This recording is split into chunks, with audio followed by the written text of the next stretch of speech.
relong mumurahin pero quality. Ito relo to eh. Relo to. Pero titingnan natin yung quality kung gaano kaganda. Samahan niyo ako maya-maya ng konti. Usap muna tayo. Yan.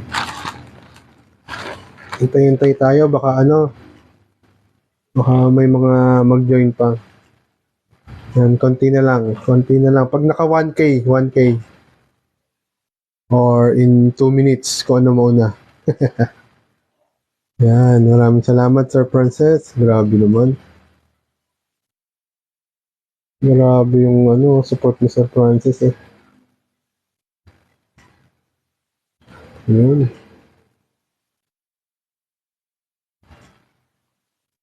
Medyo tayo eh, hindi pa tayo sanay mag-live. Kaya nangangapa.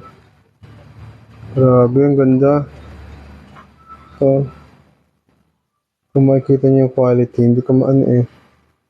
Yan oh. Yung quality oh. Para siyang G-Shock. Ganda. Ilaw ba to? Tsaka maganda sa kanya, malalaki yung numero niya. Diba? Talagang hindi ka maduduling sa pagtingin. Diba? Ang ganda, nakamat siya. Mat yung kanyang texture. Para kang naka G-Shock rito. Ano pa to? Waterproof. Waterproof siya. Pwede mo siyang ilubog sa tubig. Ganda. Meron din siyang ilaw. Aba. Tingnan niyo. Sa halagang 195. Kita ba? Sorry. Hindi yata kita. Halagang 195. Oh. Tingnan niyo yung ilaw.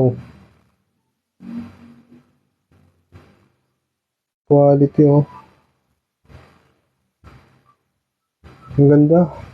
Suot natin para mas makita natin ang ganda niya.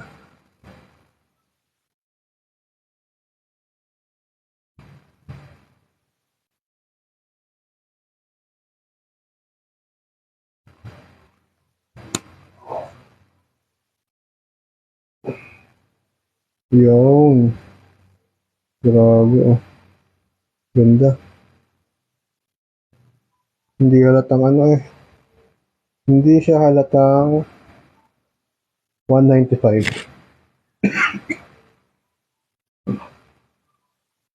Grabe, ang ganda.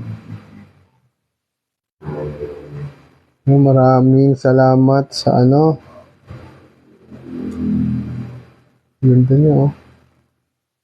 Grabe. Yung relo, ang ganda. Talaga naman 195 pesos lang oh. 195 pesos.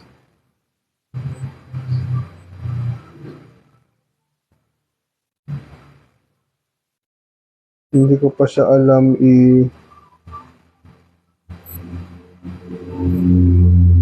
may alarm din siya oh. May alarm din. May timer, stop timer oh. Meron siyang alarm. Galing.